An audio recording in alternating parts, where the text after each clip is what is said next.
ഇത് ചെമ്പരത്തിപ്പൂ കുറേ ഉണ്ടാവും. പിന്നെ ഇതാണ് നമ്മുടെ ലോബിക്ക. ഇങ്ങോട്ട് ഹലോ ഗൈസ്, അപ്പം നമ്മുടെ ഉണ്ണിമോളും കൂടെ വന്നിരിക്കുകയാണ്. അപ്പൊ ഈ ചെടി ഈ മരം ലൂബിക്ക മരമാണ്.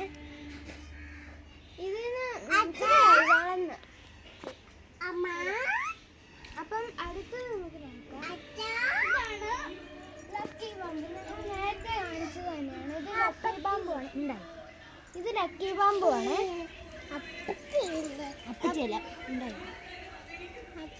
ഓക്കെ, അപ്പം ഇവിടെ താഴെ വിളിച്ചിട്ടുണ്ട്. അപ്പം നമ്മുടെ ഒരു മിനിറ്റ്, ഇതാണ് ഇതിൻ്റെ പേരെന്തുവായിരുന്നു മറന്നു.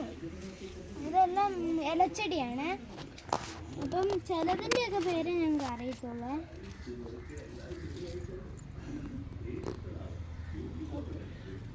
ഇനി വാങ്ങുന്നു.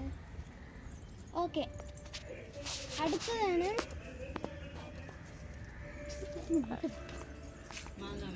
മാങ്ങാമരം. ഇതാണ് മാംഗോ ട്രീ. ഇതിന് ഇപ്പം മാങ്ങ ഉണ്ടായി തുടങ്ങിയിട്ടില്ല. അതിലും മാങ്ങ ഉണ്ടായി തുടങ്ങിയിട്ടുണ്ട്. അപ്പൊ ഇതാണ് ഓർക്കിഡ്. ഇതൊരു അതിന്റെ ഉണ്ണിമോളാണ്. അപ്പൊ ഇത് വയലറ്റ് കളറാണ്. മറ്റേത് ഞാൻ കുറച്ചു മുമ്പ് കാണിച്ചത് അത് യെല്ലോ കളറാണ്. ഇതാണ് ഒരു ഇലച്ചെടിയാണ്. ഇത് ആലോവേറയാണ്. ഇതൊരു സൈസ് പൂ വരുന്ന ഒരു ചെടിയാണ്. ഓറഞ്ച് കളറാണ്. ഇത് കൈതച്ചക്കയാണ്. കൈതച്ചക്കയല്ല, ഇത് നമ്മുടെ കൈതച്ചക്കയാണ്. അപ്പൊ ഇത് ഞങ്ങള് പൈനാപ്പിളിന്റെ മുകളിലുള്ള ആ സാധനം കുഴിച്ചു വെച്ചതാണ്. ഇത് എന്റെയാണ് ഈ പൈനാപ്പിൾ ചെടി. ഇത് ചക്കയല്ല. അപ്പൊ ഇത് പൈനാപ്പിൾ ചെടിയാണ്. അപ്പൊ അടുത്തതിലേക്ക് നമുക്ക് പോവാം.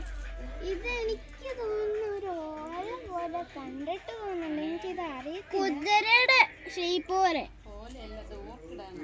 ഇത് ഓർക്കിഡാണ് ഗൈസ്, എനിക്ക് തെറ്റിപ്പോയതാണ്. അപ്പൊ ഇതാണ്, ഇതൊരു മല്ലിയില സൈസ്. അല്ല, മല്ലിയിലൊന്നും അല്ല, മല്ലിയില സൈസ് പോലെ. ജമന്തി. ഇതാണ് ജമന്തി. അപ്പൊ ഇവിടെ രണ്ട് സൈഡിലും നമ്മുടെ ആലോവേറയാണ്.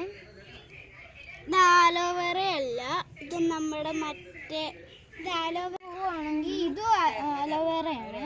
പിന്നെ ഇതിങ്ങനെ പടർന്ന് നടക്കുന്നത് ഒരു മണി പ്ലാന്റ് ആണെന്ന് തോന്നുന്നത്. അപ്പൊ ഇതെല്ലാം കുറെ ഇങ്ങനെ പടർന്ന് വരുവേ. ഇതാണ് പച്ച ചെടി, മണി പ്ലാന്റ്. അമ്മ ഇതെന്നാ ചെടിയാണ്?